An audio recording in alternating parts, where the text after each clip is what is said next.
안녕하세요. 저는 이제 곧 50대를 바라보고 있는 저물어가는 중년의 여성 사연자입니다. 제 스스로 제가 저물어가는 나이라고 하기는 했지만 사실 요즘 4, 50대들은 예전과는 많이 다르죠. 예전이면 제 또래에 벌써 자식들 다 키워놓고 이르게는 손자, 손녀 보시는 분들도 계실 거고 사회생활 하던 분들도 은퇴할 나이라고 생각했었으니 말이에요. 그런데 요즘은 100세 인생이라고들 하니까 50의 나이라고 해도 겨우 인생의 절반쯤 온 게 아닌가 싶습니다. 물론 앞으로 남은 제 명이 얼마나 될지, 당장 내일 어떻게 될지 모르는 게 인생이기에 100세를 마냥 기대할 수는 없지만 말이죠. 제가 벌써 중년이 되었다고 하지만 아직 제 마음은 20대 청춘 못지 않다 싶습니다. 그래서 저는 가끔씩 충분히 누리지 못하고 흘려보낸 젊은 시절들이 너무 아쉬워서 괜히 가슴이 시리기도 합니다. 특히나 제가 일찍 결혼을 했다가 이혼을 해버린 탓에 꽤 오랜 시간을 홀로 외롭게 살아왔거든요. 거기다가 유일한 가족이셨던 부모님 두 분도 60대 나이에 너무 일찍 떠나버리셨던 탓에 그래서 저는 제가 여태 살아온 인생의 절반 정도를 쓸쓸하게 느낄 수밖에 없었습니다. 아직 청춘 같은 제 마음 때문인지 그런 외로움 때문인지 저는 뒤늦게라도 사랑을 만나고 싶었어요. 하지만 이 정도 나이에 그것도 이미 한번 다녀온 제가 아무 걱정 없이 새로운 사람을 만난다는 건 쉬운 일이 아니었습니다. 기회도 따라주지 않지만 가장 마음에 걸렸던 건 사람에 대한 믿음 때문이었죠. 열 길 물속은 알아도 한 길 사람 속은 모른다는데 사람을 어떻게 쉽게 믿을 수 있었겠어요. 이미 한번 상처를 받은 적이 있던 저는 그래서 더더욱 새로운 만남을 시작할 수가 없었네요. 괜히 또 상처받기 싫은 마음에 골방에서 그림만 그리며 갇혀 지내다 보니 그렇게 제 나이도 40이 훌쩍 넘어버렸습니다. 그러다 드디어 늦은 나이에 한 사람을 만나게 됐네요. 새로운 만남에 대해 이야기를 하기 전에 먼저 저의 전 남편에 대해 얘기를 해야겠네요. 저의 트라우마의 원흉이자 제 인생을 외롭게 만든 장본인이 바로 전 남편이었죠. 그놈이 바람이 나서 결국 이혼을 하게 됐지만 저희의 만남도 처음부터 나빴던 것은 아니었습니다. 제가 처음 전 남편을 만났을 때만 하더라도 그 남자보다 좋은 남자는 세상에 없는 줄 알았으니까요. 키도 크고 깔끔한 외모에 부유한 집안에서 자란 덕분인지 늘 여유롭고 인망 있어 보이는 성품까지 그 사람은 정말 뭐 하나 빼놓을 것 없는 완벽한 남자였습니다. 양가 부모님께서 여러 지인을 걸쳐서 알고 지내시던 사이였던지라 저희는 일찍부터 서로의 존재를 알고 있었습니다. 물론 그렇다고 연락을 주고받을 정도로 가까운 사이는 아니었지만 가끔 연말 모임이나 지인들 모임에서 마주치면 인사를 나눌 수 있는 정도였었죠. 부모님끼리도 아시는 사이였기에 더 조심스러웠던 건진 몰라도 저희가 설마 연인이 될 거라고는 그 사람도 저도 쉽게 생각할 수 없었습니다. 하지만 사람 인연이라는 게 다 그런 건지 아니면 남녀 관계라는 게 그럴 수밖에 없는 건지 저희는 어느새 점점 가까워질 수밖에 없었어요. 누가 먼저 호감을 표현했냐 한다면 분명 그 사람이었을 겁니다. 저도 제게 다가오는 그 사람이 싫지 않았습니다. 다른 남자가 아니라 그 사람이라는 게 안도됐죠. 주변 평판도 워낙 좋은 사람이었고 부모님끼리도 알고 계시니 그런 남자라면 걱정 없이 만날 수 있을 것 같았거든요. 그렇게 저희는 연인이 됐고 2년의 만남 끝에 결혼을 하게 됐습니다. 집안 어른들께서는 저희의 만남을 무척 반기셨고 시부모님도 저를 많이 예뻐하시는 듯 했어요. 나를 아껴주는 남편과 좋은 시댁을 만난 저는 결혼만 하면 아무 걱정 없이 행복해질 거라고 생각했습니다. 하지만 그토록 기대했던 저의 결혼 생활은 그리 행복하지 못했습니다. 그림을 전공하고 작가의 꿈을 키우고 있었던 저는 결혼을 하고서도 계속 그림을 그릴 수 있을 거라 생각했습니다. 연애 때만 해도 누구보다 저를 응원하던 남편이었고 시부모님께서도 제가 그림 그리는 걸 좋아하셨기에 저는 결혼 후에도 여전히 제 꿈을 펼칠 수 있을 거라 생각했습니다. 하지만 보수적인 집안 성향과 당시 시대 분위기 탓인지 시부모님은 제가 업으로 그림을 그리는 걸 못마땅해 하셨어요. 생각지도 못했던 시어머니의 말씀에 저는 머리를 한 대 얻어맞은 기분이었죠. 그림이야, 지금도 집에서 얼마든지 그릴 수 있지 않니? 그 전이야 친정 부모님 밑에서 하고 싶은 거 다 하고 살았겠지만 너도 이제 우리 집안 며느리가 됐으니 그에 걸맞게 행동해야지. 이제 남편 내조하고 아이 낳아서 잘 기를 생각을 해야지. 여자가 고집 부려서 바깥 생활하고 다니면 집안이 잘 안 돌아가는 법이다. 어차피 네가 대단한 작가도 아니고 이제 그림은 그냥 취미로 하고 집에서 가족들 챙기고 조용히 지내렴. 내 말 무슨 말인지 알겠지? 결국 저는 시부모님의 성화에 사회생활을 접으며 집에서 남편의 내조를 하는 전업주부가 되어야 했어요. 물론 집에 있을 때는 저 혼자뿐이니 원 없이 그림을 그릴 수 있었지만 봐줄 사람 하나 없는 그림을 그려봤자 무슨 소용인가 싶어서 의욕이 나지를 않았습니다. 남편 역시 제가 그림을 그릴 때마다 별 관심을 두지 않았어요. 오히려 제가 그림을 그릴 때마다 남편이 벌어다 주는 돈으로 고급 취미를 즐긴다며 저를 아무런 가치도 없는 사람처럼 이야기하곤 했었죠. 그럴 때마다 제 자존감은 바닥을 쳤고 저는 그제서야 남편의 본 모습을 알게 됐습니다. 연애 때는 무슨 거짓말을 못하겠나요? 뭐든 다 해주겠다, 원 없이 그림 그리게 해주겠다, 전시까지 열어주겠다며 저를 꼬시던 남편이 결혼 후에는 저를 집에서 살림이나 해야 하는 무능력한 사람으로 취급을 하더라고요. 이럴 거면 처음부터 솔직하게 말을 하지. 완전히 바뀌어버린 남편의 태도에 저는 사기를 당한 기분이었어요. 대체 뭐하러 결혼했을까 서럽고 억울했습니다. 하지만 이미 결혼해버린 제가 이제 와서 부모님 가슴에 비수를 꽂으며 이혼을 할 수도 없었고 제가 할 수 있는 일은 그저 적응하고 참아내는 것뿐이었습니다.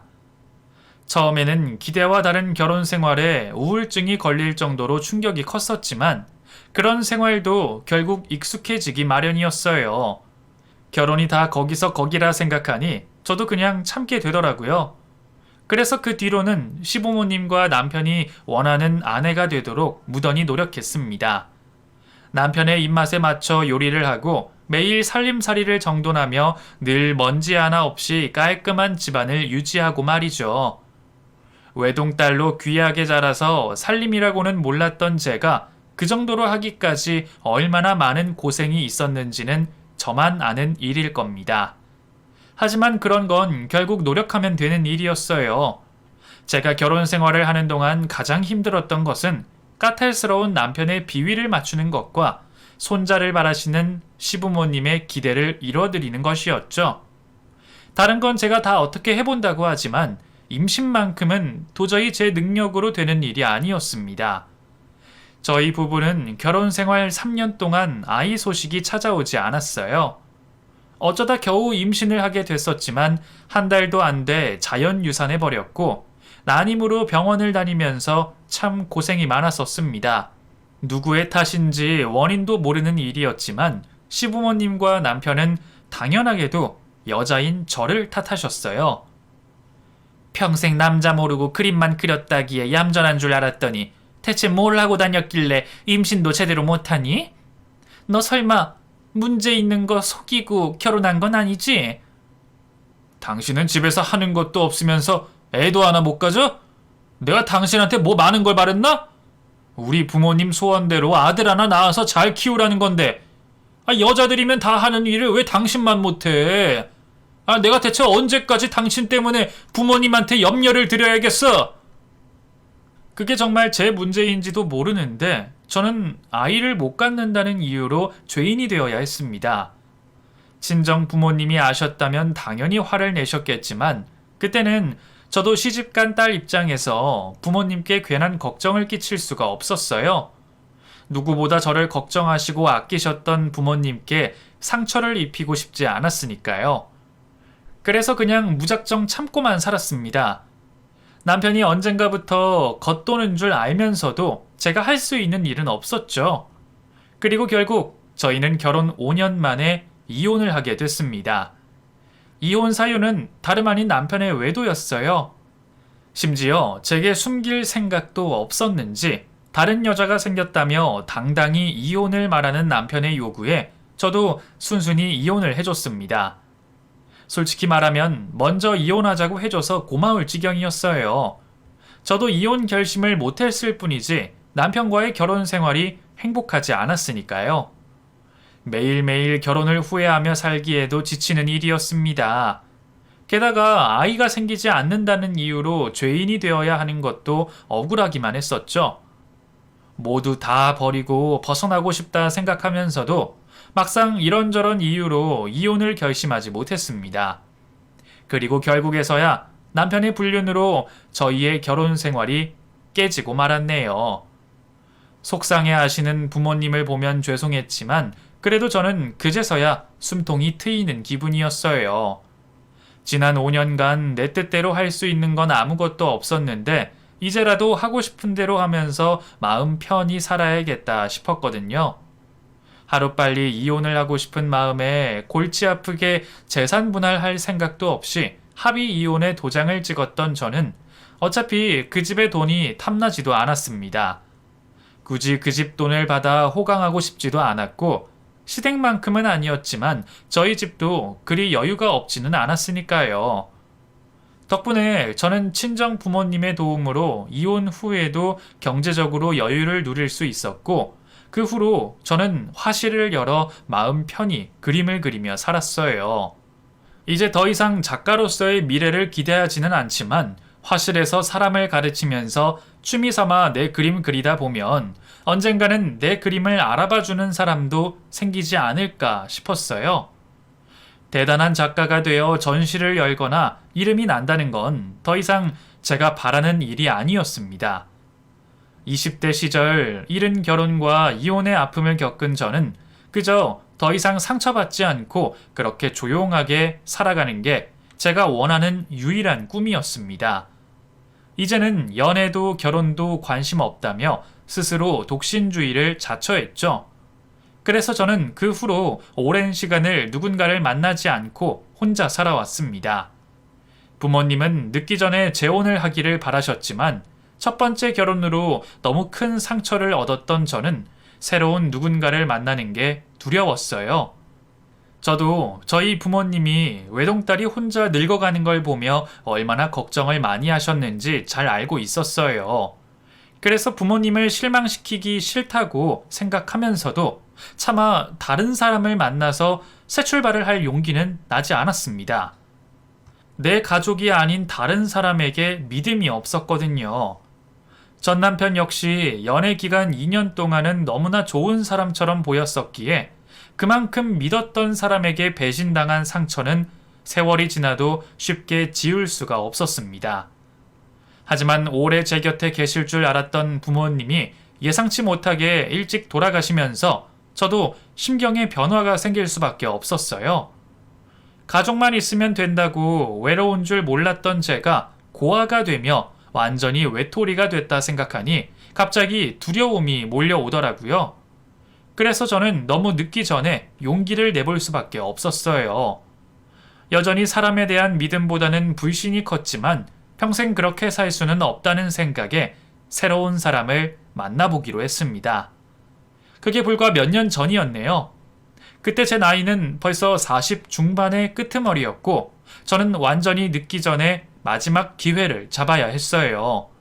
그렇게 지인의 권유로 한 골프 모임에 들어가게 됐고 그곳에서 한 남자를 만나게 됐습니다. 새로운 인연을 만나보겠다고 잘 하지도 않던 모임까지 들어갔지만 오랜 시간 혼자였던 제가 남들에게 쉽게 다가가기는 어려운 일이었어요. 저를 데려갔던 지인은 다른 사람들과 어울리기 바빴고 그래서 저는 그 모임 속에서 잘 어울리지 못하고 겉도는 느낌이었습니다. 그동안 그림만 그리느라 워낙 바깥 활동을 잘 하지 않았던 탓에 그 모임 말고는 다른 사람을 만날 기회가 없었지만 이렇게나 불편할 거면 그냥 모임을 하지 말아야겠다 생각했어요. 그래서 모임을 뜨문뜨문 나가게 됐더니 어느 날 그 모임에 있던 상철 씨에게서부터 연락이 찾아왔습니다. 그 전까지는 그 사람 연락처가 있는 줄도 모를 정도로 연락 한번 나눠보지 않았는데 말이에요. 여보세요? 현주 씨, 아니 무슨 일 있으십니까? 요즘 골프 치러 자주 안 나오시네요. 저번 주에도 안 보이셔서 혹시 어디 아프신 건 아닌가 해서 연락드렸습니다. 어디 아픈 건 아니에요. 그냥 일이 좀 많아서 시간을 못 냈네요. 그래서 전화까지 주신 건가요? 왜요? 왜라뇨. 보이던 분이 안 보이니 걱정도 되고 저도 현주 씨 뵙고 싶으니까요. 사실 상철 씨는 모임 내에서도 말이 별로 없고 조용한 사람이었어요. 상철 씨 역시 다른 지인과 함께 모임에 들었던 사람이었는데 자기 얘기를 워낙 안 하다 보니 가까운 지인 말고는 다들 그 사람이 무슨 일을 하는지 정확히 어떤 사람인지 모르는 듯 했어요. 그냥 작은 사업을 한다기에 그런가 보다 하고 말 정도였죠. 조용하기는 해도 사람이 점잖아서 매너도 좋고 그래서 저도 상철 씨의 도움을 종종 받기도 했습니다. 다만 말은 제대로 나눠본 적이 없어서 저는 그 사람이 저한테 관심이 있는 줄은 꿈에도 모르고 있었어요. 그런데 그렇게 따로 전화를 준다니 이건 누가 봐도 신호구나 싶었습니다. 조심스러운 듯 자기 속을 내보이는 상철 씨의 말에 저는 십수년 만에 다시 가슴이 떨리는 기분을 느꼈습니다. 남자에게 관심을 받아본 게 얼마만인지 다시는 찾아오지 않을 줄 알았던 제게도 또다시 봄이 오는가 싶었어요. 그래서 저는 그 후로 모임에는 나가지 않아도 종종 상철 씨를 만나 차를 마시고 얘기를 나누게 됐습니다. 상철 씨 역시 이혼을 하고 홀로 지낸 지 오래되었던 탓에 저만큼이나 사람을 대하는데 서툴러 보이는 듯 했어요. 나이 먹을 만큼 먹었는데도 그런 순진해 보이고 서투른 모습이 저는 오히려 더 좋았습니다. 하지만 그렇다고 해서 제가 처음부터 상철 씨를 완전히 믿었던 건 아니었어요. 자기 말로는 작은 사업을 한다고는 하지만 제가 자세히 알지도 못했고 저는 그 사람이 혹시 사기꾼은 아닐까 싶어 무척 조심스러울 수밖에 없었어요. 어쩔 수 없이 상철 씨에게 호감을 느끼면서도 저의 방어 기제가 작동했던 것 같습니다. 상철 씨도 그런 제게 부담을 주고 싶지 않은 건지 조심하는 게 늘 보였었고 어쩌면 상철 씨도 2번이나 이혼을 해서 그런지 조심스러운 듯 했죠. 그래서 저희는 제대로 사귀는 것도 아닌 상태로 무려 반년을 만나왔어요. 친구라고 하기에도 지인이라 하기에도 애매한 상태로 말이죠. 요즘 애들 말로 썸을 타기에는 너무 긴 시간이었지만 이미 뼈아픈 실패를 겪었던 저희로서는 조심하는 게 당연한 일이었습니다. 전혀 모르던 두 사람이 만나서 인연을 맺는다는 건 누군가의 인생을 완전히 바꿔놓을 수 있다는 걸 누구보다 잘 알았으니 말이죠. 어쩌면 그런 부분이 잘 맞았다는 생각도 들었어요. 한쪽에서 서두르다 보면 스텝이 꼬일 수밖에 없을 텐데 그 사람이나 저나 천천히 가려 하다 보니 누구 하나 보채는 사람 없이 편안한 만남을 가질 수가 있었어요. 그리고 그만큼이나 통했던 저희는 결국 6개월이 지나서야 제대로 된 만남을 시작하게 됐습니다. 작은 사업을 하던 상철 씨는 일로 바쁠 때 말고는 늘 저를 챙기곤 했었어요. 제 화실에 들러 간식을 가져다 주고 제가 퇴근할 때마다 저를 차로 데리러 오곤 했었습니다. 매번 선물도 참 자주 했었어요. 문득 연애 때는 참 잘했던 전남편 생각이 나기도 했지만 상철 씨는 전남편과는 확실히 다른 사람이었습니다. 전남편은 제게 값비싼 옷이며 보석들을 안겼었지만 상철 씨가 제게 건넸던 건 직접 가꿨다는 화분이나 자기가 좋아하는 시를 직접 필사한 시화 같은 것이었거든요. 그 나이에 그런 감성을 간직하고 있는 게 참 신기했던 저는 저와 비슷한 감성을 가진 상철 씨가 점점 더 좋아질 수밖에 없었습니다. 이제는 더 기회가 없을 거라 생각했던 제가 이 나이 먹고 그런 로맨스를 누릴 줄은 몰랐네요. 늘 저를 먼저 챙기는 상철 씨 덕분에 저는 난생 처음으로 행복하다는 생각을 할 수 있었어요. 그리고 저는 제게 그런 행복을 가져다 준 상철 씨가 무척 고마웠죠. 게다가 상철 씨는 인간적으로도 참 좋은 사람 같았어요. 늘 신중하고 남을 소중하게 대하는 모습도 그렇지만 사업 일을 한다는데도 국산차를 타고 다니고 사치를 하지 않으며 검소하게 사는 모습이 마음에 들었거든요.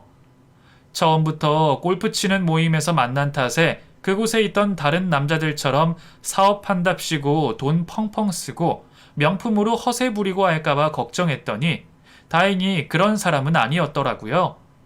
어쩌면 사업을 한다고 해도 사정이 여의치 않아서 그런지도 모르겠지만 또 늘 자신 있고 여유 있는 모습을 보면 사정이 아주 어려운 것 같지는 않았어요. 저희 둘 다 나이가 있다 보니 결혼을 하려면 경제적인 문제도 중요했지만 그렇다고 아직 결혼한 사이도 아닌데 남의 경제적 여력을 꼬치꼬치 캐물을 수도 없었기에 그때까지는 상철 씨의 사정을 잘 알지 못했습니다. 그러다 저희가 결국 결혼을 약속하고서야 저는 상철 씨의 정체를 알 수 있었어요. 집에서 혼자 작은 1인 사업을 한다던 상철 씨가 알고 보니 부모님께 회사를 상속받은 회사 회장이라는 겁니다. 그리고 그 회사는 심지어 저도 한 번쯤 들어본 적 있던 꽤 큰 중견기업이었어요.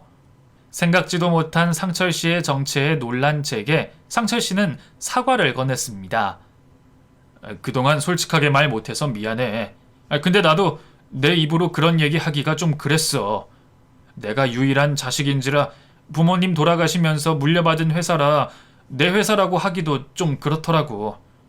그래서 너무 늦게 말하게 된 것 이해해줬으면 좋겠어. 저도 친정이 여유 있는 편이었고 이전 시댁도 사업하시면서 부유한 편이라 생각했었지만 그런 큰 회사를 소유한 재벌을 만나는 건 처음이었습니다. 작은 1인 기업을 하는 줄 알았던 남자친구가 알고 보니 재벌이었다는 얘기에 처음에는 어안이 벙벙하기도 하고 쉽게 믿어지지도 않았어요. 아무래도 비슷한 사람끼리 만나는 게 좋다고 생각했던지라 우리의 상황이 너무 다른 게 아닌가 싶더라고요. 다행인지 아닌지 양가 부모님이 진작 돌아가셨던 탓에 제가 모자라다고 반대하실 시부모님은 계시지 않았지만 재벌의 삶을 상상하던 저는 왠지 위축되는 느낌을 지울 수 없었습니다. 그 얘기를 처음 듣고 집에 가서 곰곰이 생각해 보던 저는 아무래도 이상한 생각이 들었어요. 너무 어마어마한 상황이라 그런 건지 그때 저는 정말 상철 씨가 재벌이 맞는 건지 의심이 먼저 들더라고요.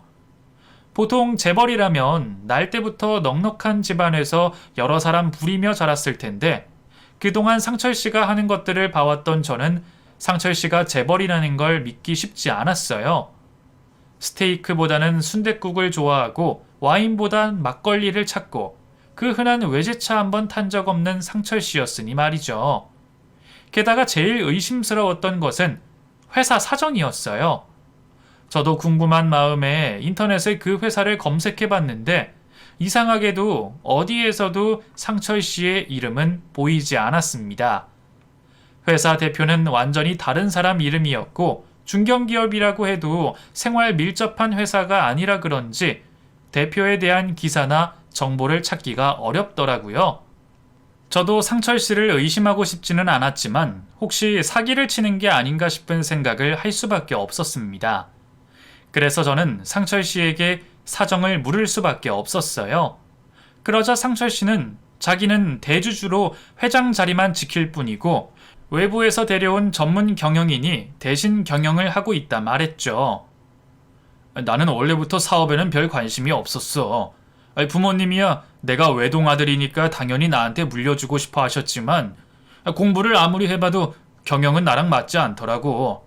그래서 젊은 시절에는 경영 공부하러 미국 유학까지 다녀왔었지만 내 그릇이 그게 안 되는 건지 아버지 회사를 물려받는 건 포기했어. 그 깜냥도 안 되는 걸로 아버지 회사를 망하게 하고 싶지는 않았거든. 부모님은 결국엔 내가 회사 운영하는 걸 못 보고 돌아가셨고 나는 아버지 회사를 지키기 위해서 좋은 전문 경영진을 데려왔지. 그래서 지금 내가 하는 일은 그냥 회사 회장 자리를 지키고 내가 하고 싶은 일을 할 뿐이야. 저도 그림만 그리던 사람이라 전문 경영인지 뭔지 회사 사정은 잘 알지 못했지만 재벌이라고 다 속편하고 좋은 건 아니었나 봅니다. 어려서부터 부모님의 기대와 짊어져야 할 짐이 무거웠는지 상철 씨도 꽤 고충이 많았던 모양이었어요. 그런 자세한 설명을 듣고서야 저도 상철 씨의 사정을 이해할 수 있었지만 여전히 상철 씨가 재벌이라는 건 쉽게 믿어지지 않는 일이었습니다. 처음에는 나한테 왜 그런 사정을 말하지 않았는지 나를 못 믿었나 싶어서 괜히 섭섭하기도 했지만 워낙 많은 일을 겪어서 주변에 믿을 사람도 없다는 상철 씨의 말을 듣고서는 그 사정을 이해해 줄 수밖에 없었습니다. 그렇게 저희는 서로를 믿고 결혼을 하게 됐고 저희는 부모님도 돌아가시고 재혼인 사정에 따로 식은 올리지 않기로 했어요. 그냥 남편의 집으로 제 살림만 옮기기로 했죠. 그리고 저는 드라마에서 보던 대궐 같은 집에서 신혼을 시작하게 됐습니다. 애초에 상철 씨가 누군지 알고 만났던 것도 아니고 그런 여유를 바라고 상철 씨를 만났던 것은 아니었지만 그래도 사람이 여유가 없는 것보다는 있는 게 낫더라고요. 넓고 고급스러운 집에서 신혼을 시작하려 하니 저도 모르게 입꼬리가 올라간 듯 했거든요. 마음에 들어? 우리 부모님 계실 때부터 살던 집이라 좀 오래되기는 했지만 그 몇 년 전에 리모델링해서 살기는 괜찮을 거야. 그럼 당연히 마음에 들고 말고. 나 이런 집 처음 와봐. 나 어릴 적 살던 집도 세 식구 살기에는 많이 크다 생각했는데 여기는 거의 저택이네. 이렇게 큰 집에서 아이들 키우면서 살았으면 참 좋았을 텐데 그게 좀 아쉽다. 애들은 뭐 운이 좋으면 생길 수도 있는 거지만 나는 앞으로 당신만 있으면 돼. 당신한테 더 바라는 것도 없고 당신이 그저 행복해졌으면 좋겠어. 이제 이 집에서 우리 두 사람 행복하게 지내자. 그렇게 행복을 말했던 남편은 저희가 결혼을 한 지 한 달 만에 갑자기 실종이 되고 말았습니다. 그동안 남편이 결혼 이후로 갑자기 바쁘면서 혼인신고도 하지 못하고 있었던 탓에 며칠 뒤에 같이 혼인신고하러 가자고 약속을 했는데 그 사이 남편이 갑자기 사라져버렸네요. 급한 일이 생겼다며 잠깐 나간다던 사람이 그날 밤이 늦도록 들어오지 않더니 제 전화도 받지를 않더라고요. 혹시나 싶어 경찰서에도 찾아가 봤지만 성인 남자는 바로 실종신고를 해주지 않는다는 말에 망연자실할 수밖에 없었죠. 그리고 그 사이 남편에게서 문자가 하나 날라왔습니다.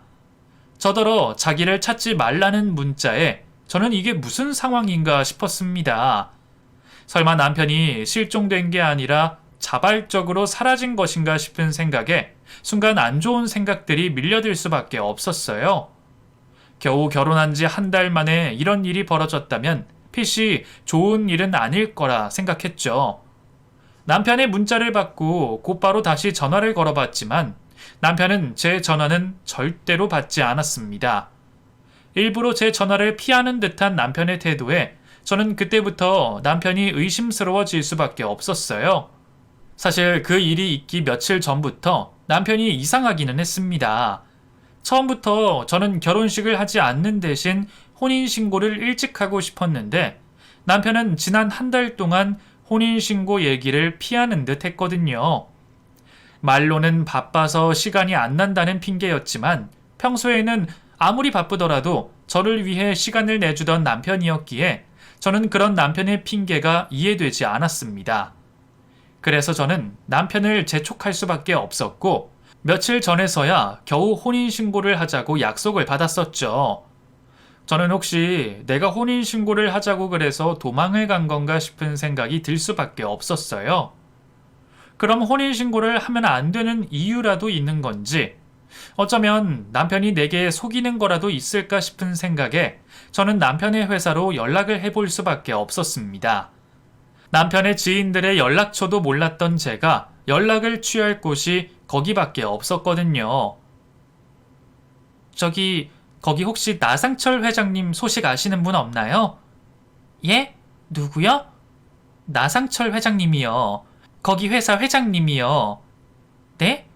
저희 회장님은 따로 계신데요. 뭔가 착오가 있으신 것 같은데요. 남편이 회사 일에 관여하지 않아서 그런 건지 아니면 다른 사정이 있는지 전화를 받은 직원은 저희 남편의 존재를 모르고 있었습니다. 그 직원의 말에 저는 남편이 더더욱 의심스러울 수밖에 없었죠. 그래서 결국 저는 남편의 회사로 쫓아갈 수밖에 없었어요. 그동안 말만 듣고 가본 적 없는 그 회사로 말이죠. 솔직히 남편이 재벌이라고 했어도 제가 그 회사로 갈 이유는 없었습니다. 남편은 경영에 참여하지 않았고 저희가 결혼식도 없이 결혼을 했던 탓에 아직은 외부에 알려지는 게 껄끄러웠거든요. 하지만 제가 남편을 찾기 위해 찾아갈 수 있는 곳이 결국 그곳밖에 없더라고요. 그렇게 남편의 흔적이라도 찾으러 달려간 남편의 회사 앞에서 저는 경악할 장면을 목격하게 됐어요. 회사 앞 한켠에서 노점을 하고 있는 남편을 보게 됐던 거죠. 허름한 차림으로 리어카 앞에 있는 남편을 보게 된 저는 기가 막혀서 말문이 막히는 듯 했습니다. 이게 대체 무슨 상황인지 누가 설명 좀 해줬으면 좋겠더라고요. 여보, 여기서 뭐 하고 있어? 여보, 나 찾지 말라고 했잖아. 여기까지는 어떻게 알고 왔어? 그걸 말이라고 해? 당신이 없어졌는데 내가 어떻게 가만히 있어? 나더러 당신 찾지 말라 그러더니 여기서 뭐 하고 있는 거야? 당신 여기 회사 회장 아니야? 회사 회장이 왜 자기 회사 앞에서 노점을 하고 있어? 의문이 가득한 저의 물음에 남편은 쉽게 말문을 열지 못했습니다. 한참을 우물쭈물하던 남편은 결국 제게 진실을 고백했죠. 다 거짓말이야. 나 이 회사 회장 아니야. 회장은커녕 아무 연관도 없는 사람이야. 뭐? 근데 왜 거짓말을 했어? 나를 속인 거야? 미안해. 당신이랑 너무 결혼하고 싶어서 나도 모르게 그런 거짓말을 했어. 당신 전 남편도 부자였다면서. 그런데 아무것도 없는 내가 당신이랑 결혼하려니 내세울 게 없어서 그랬어. 그 집도 그냥 잠시 빌린 거고 나 돈도 없어. 그런데도 당신이랑 결혼하고 싶었어. 그래서 그런 거야. 지금 그게 말이나 돼? 그럼 차라리 처음부터 솔직하게 말하지 그랬어. 내가 언제 당신 돈 보고 좋다고 그랬어? 당신이 재벌 회장이었으면 좋겠다고 그랬어? 나는 바라지도 않았는데 왜 당신 혼자 그런 생각을 했어? 왜 굳이 나를 속이고 이렇게 상처를 줘? 미안해. 면목 없어. 당신이 나 떠난다고 해도 할 말 없다. 헤어지자고 해도 붙잡지 않을게. 그 모든 게 거짓이었다니 저는 또 한 번 배신을 당하는 기분이었습니다. 그깟 돈이 뭐라고, 자기가 돈이 없다 그러면 내가 결혼을 안 할 줄 알았다고 말하는 남편이 어이가 없으면서도 한편으로는 그 마음이 이해가 가기도 했습니다. 나랑 얼마나 결혼을 하고 싶었으면 그렇게까지 해야 했을까 싶어서 솔직히 안쓰럽더라고요. 화가 나면서도 불쌍하게 느껴지는 남편을 보고 있자니 저는 많은 생각이 들었습니다.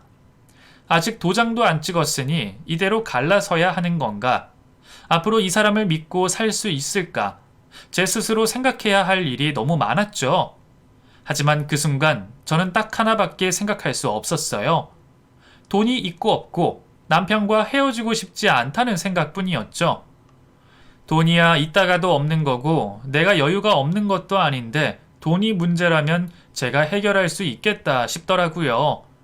그래서 저는 잠시 고민 끝에 남편을 데리고 가기로 했습니다. 사과야 천천히 받고 용서야 나중에 하더라도 우선은 남편을 데리고 가야겠다 싶었죠. 사과는 나중에 받을 테니까 얼른 정리하고 집에 가자. 당신 며칠째 제대로 먹지도 못했을 거 아니야. 집에 가서 밥 차려줄게. 뭐?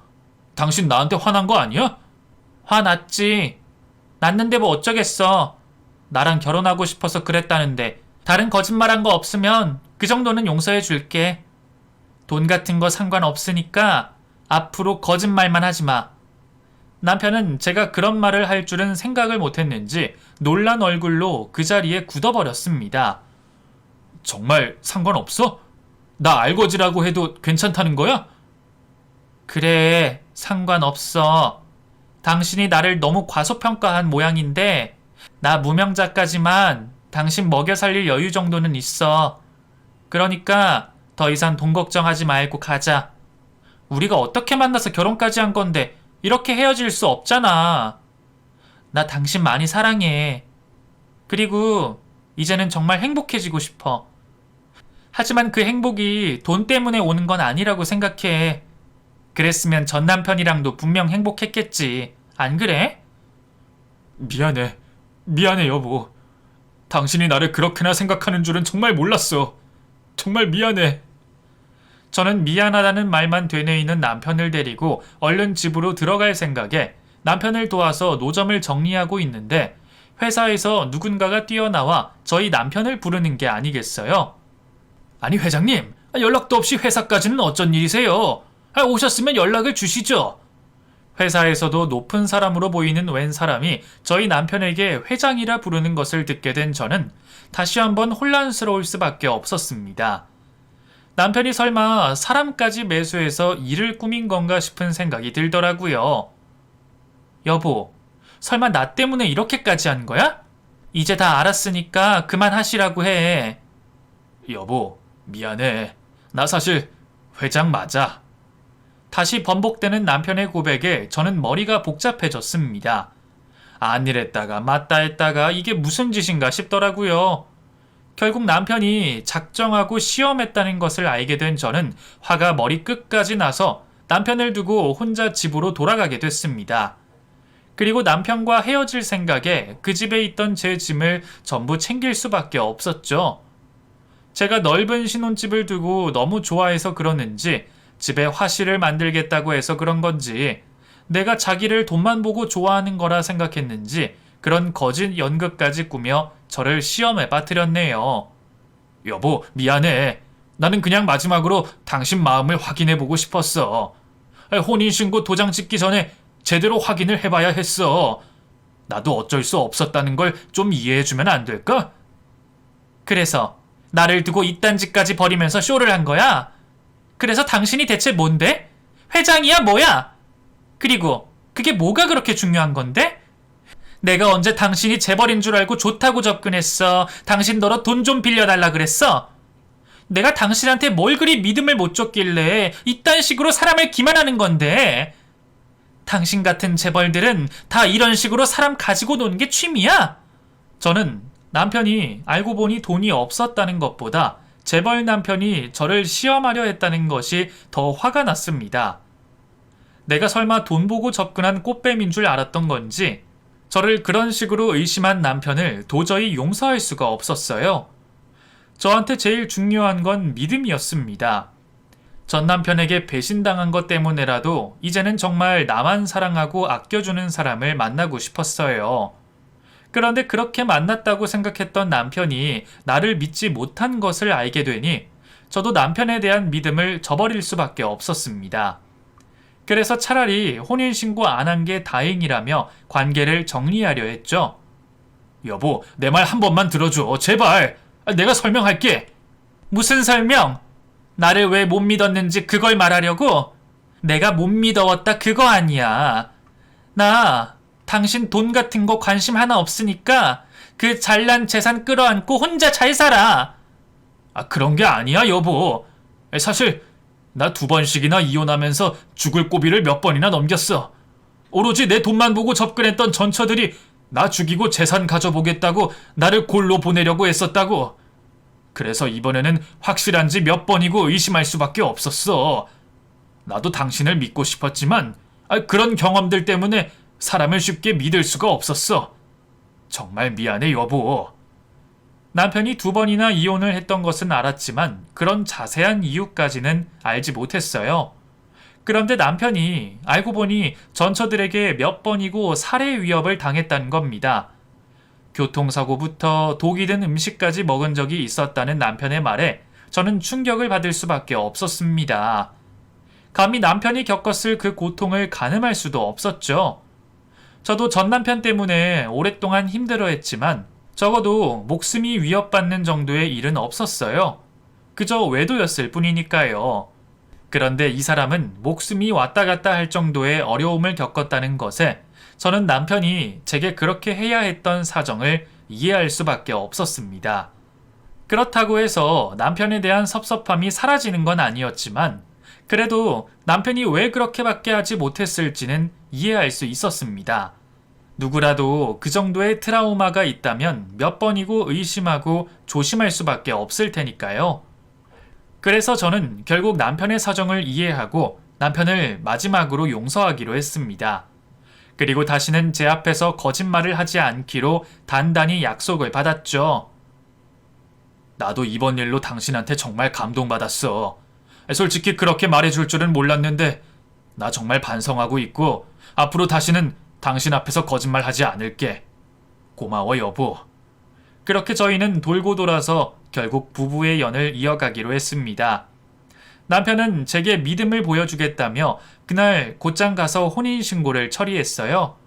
그리고 저를 데리고 회사 구경도 시켜줬죠. 덕분에 저도 더 이상 남편을 오해하거나 의심할 일은 없게 됐네요. 지금도 그때 생각을 하면 남편에게 문득 화가 나지만 죽을 고비를 넘긴 남편을 불쌍히 여기며 이해해 주기로 했습니다. 게다가 앞으로는 평생 거짓말을 하지 않겠다는 약속까지 받았으니 제가 손해볼 일도 없고 말이에요. 저희는 다시는 서로를 의심하지 않기로 약속하며 앞으로 남은 여생을 함께 하기로 했습니다. 제 이야기를 들으시니 어떠세요? 저희 사정을 모르시는 분들은 왜 저렇게까지 어렵게 사는지 답답하고 이해가 안 되실 수도 있겠네요. 그래도 그럴 수밖에 없었을 저희 사정을 이해해 주시기를 부탁드립니다. 아마 그런 상처가 없으신 분들은 잘 모르시겠지만 사람이 사람에게 받은 상처와 배신은 평생 지워지지 않거든요. 그래서 저희가 서로를 만난 게 참 다행이 아닌가 싶습니다. 사랑을 또 다른 사랑으로 치유한다는 말처럼 사람에게 얻은 상처는 사람에게서 치유하는 게 맞지 않나 생각됩니다.